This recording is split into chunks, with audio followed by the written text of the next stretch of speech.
এই মিস্টার সিংয়ের আম বাগানে এসেছি। এটা সম্ভল বলে একটা জায়গাতে। এটা আমরা মেরঠ থেকে এলাম। এটা গড়মেক্তেশ্বর থেকে আর একটু আগে। আর এখানে 250খানা ওই আছে আম গাছ।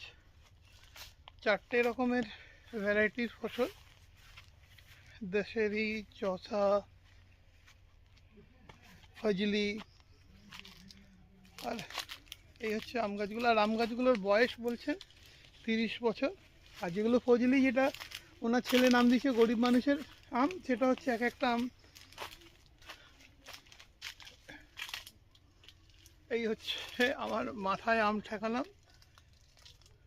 তো এবার একটু চারিদিকটা একবার ঘুরিয়ে দিই। 250খানা টোটাল গাছ আছে। এই আমি এখন চারিদিকটা একবার দেখিয়ে দিই।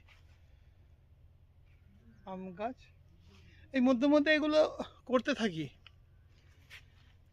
শুধু সপ্তাহে 6 দিন লোকেদের টেনশন নিয়ে ঘাটাঘাটি করতে হয়। মধ্যে মধ্যেই আমার ক্লায়েন্টরাই আমাকে বলে আসো, এখানে আসো, ইনভাইট করে। আর আমার ক্লায়েন্টরা সবাই আমার ফ্যামিলি হয়ে যায়। এই হচ্ছে 250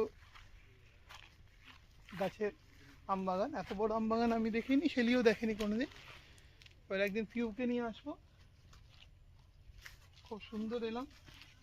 আর এই হচ্ছে গাছে এইভাবে আমগুলো ঝুলছে, এই সুন্দর সুন্দর আম। আর ফজলি আমটাই শুধু সব থেকে বড়ো হয়, যেটা আমি কলকাতা থেকে নিয়ে এসেছিলাম।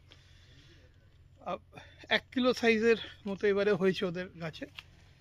ফজলি আম আমরা কয়েকটা নিলাম, আর বাদ বাকি তো দশেরি নেওয়া হলো। अरे हमने कौन सा आम खाया? एक तो दशहरी था और एक लंगड़ा। हाँ, लंगड़ा, राइट। लंगड़ा তো এখন দশেরি আর লংড়াটা পেকে গেছে। তো দশেরি আর লংড়াটা আমরা খেলামও। আমরা আজকে লাঞ্চ, উনি বললে না, যাওয়ার সময় মোঙ্গাতে আমরা কিছু খাবো, মোঙ্গার রেস্টুরেন্টটাতে। আমি বললাম আজকে আম খেয়ে লাঞ্চ করবো, আজকে আমের লাঞ্চ হবে। এই হচ্ছে এইভাবে আম বাগান।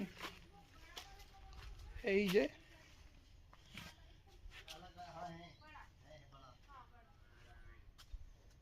আর এখানে একটা আজকে প্রায় 10 ফিটের সাপ ধরেছে। এখানে সাপ থাকে আম বাগানে। না, ছোট ছোট করে কেটে দেবো, 10টা